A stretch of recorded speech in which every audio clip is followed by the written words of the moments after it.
Bom, uma coisa que é importante a gente entender é que é o seguinte, a Terra, o planeta Terra, né, ele tem uma camada gasosa que se chama atmosfera. É uma camada gasosa, tem oxigênio, nitrogênio, os gases carbônicos, né, que são os poluentes, os CFCs, os clorofluorcarbonos também são gases poluentes, tem poeira, tem vapor d'água. Então tem os gases nocivos, os gases benéficos para a nossa saúde, poeira e vapor d'água. É uma camada gasosa, né? A luz do Sol e demais radiações, como a luz visível, infravermelho, raio-x, vários tipos de ondas, né, de radiações que o Sol emite, elas atravessam um espaço vazio, a distância da Terra ao Sol é de 150 milhões de quilômetros, e essa atmosfera aqui tem em média 1.000 quilômetros da superfície até as suas últimas camadas. Então, a luz todas essas radiações que o Sol envia para a Terra, elas atravessam um grande espaço vazio que é chamado de vácuo, né? Não tem ar, não tem nada, tem vapor d'água, não tem nada. E depois elas entram, elas penetram na atmosfera, nessa camada gasosa, e chega até nós aqui na superfície. Bom, nós sabemos que a velocidade da luz no vácuo é representada pela letra C, que vale aproximadamente 300 mil,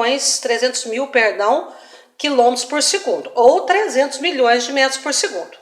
A velocidade da luz no ar é um pouquinho menor do que a velocidade da luz no vácuo, porque na realidade a velocidade da luz no vácuo é 299.700 e qualquer coisa, beirando aí os 299.800 quilômetros por segundo. Quando a luz cai, sai desse vácuo e entra nessa camada gasosa, essa camada gasosa ela oferece um pouquinho de resistência à passagem dessa luz. Então a velocidade cai um pouquinho, mas cai pouca coisa. Então nós, para fins de cálculo aqui, consideramos que a velocidade da luz no ar é a mesma do vácuo, aproximadamente.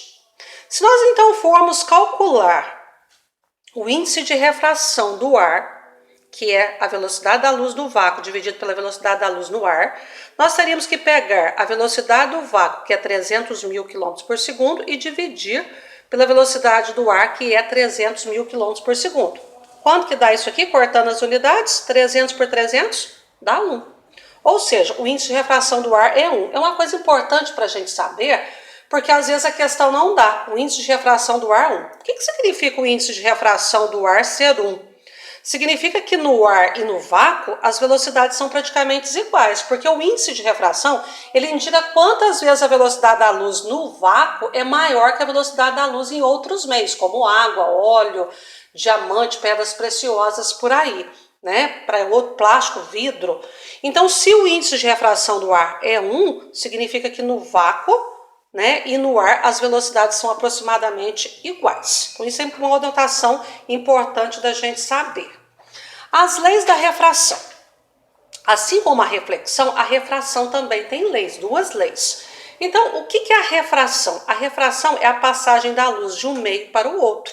Quando a luz está no meio e passa a se propagar para outro meio, nós dizemos que houve refração, desde que esses meios sejam transparentes. Mas só vai ocorrer a refração se, ao mudar de um meio para o outro, haver mudança, sofrer mudança, a luz sofrer mudança em sua velocidade. Bom, vamos considerar que nós temos um raio de luz aqui, se propagando em um meio, que é o meio 1, que é o ar. Então, nesse meio, a luz tem um índice de refração, que seria 1. O que é o índice de refração? Ele mostra o valor do índice, ele mostra como que a luz se propaga nesse meio. Se é 1, significa que no ar, no vácuo, as velocidades são aproximadamente iguais. Aí esse raio de luz incide na superfície daquela primeira camada de água, né? Camada superficial da água ali, e passa a adentrar, propagar-se dentro da água. Esse raio inicial é o raio incidente, que bate na superfície, RI, e esse raio que adentra, que passa a caminhar, a se propagar dentro desse outro meio, que é o meio 2 que eu chamei de água, é o raio refratado. E eu vou chamar a água de meio 2, cujo índice de refração da água é 1,33, não precisa de saber, significa que dentro da água a velocidade da luz no vácuo é 1,33 vezes maior do que a velocidade da luz na água. A velocidade da luz no vácuo é 1,33 vezes maior do que a velocidade da luz na água. Não precisa saber isso agora. Então, o que significa RI? Significa o raio incidente, aquele raio que vai, se está vindo de um meio, bate na superfície que o separa de um outro meio. Qual que é a superfície que separa? Essa primeira camada de água que vai dividir, que vai separar o ar da água. O RR agora não é raio refletido, é o raio refratado, aquele raio que passou para o outro meio. Por que eu sei que a luz ocorre refração dentro da água? Porque às vezes, principalmente em água limpa, em pequenas profundidades, você vê o fundo ali. Significa que a luz adentrou ali dentro, né? O ângulo I significa ângulo de incidência. Onde o raio incidente toca a superfície, nós tracejamos aquela reta chamada reta normal, que é uma reta perpendicular à superfície. Ela forma com a superfície um ângulo de 90 graus. Esta reta serve para dar o ângulo de incidência de refração, no caso aqui. O ângulo I, o ângulo de incidência, é o ângulo entre o raio incidente e a reta normal. E o ângulo R, que ficou um pouquinho pequeno aqui, R, é o ângulo de refração. É o ângulo entre o raio refratado e a reta normal, né? Então, essa reta normal aqui, ela serve para dar o ângulo de incidência e de refração. Então, nós temos que primeiro entender esse desenho. Raio incidente é aquele que bate na superfície, ângulo de incidência é o ângulo entre o raio incidente e a reta normal, que é tracejada no ponto de incidência, onde o raio incidente toca a superfície.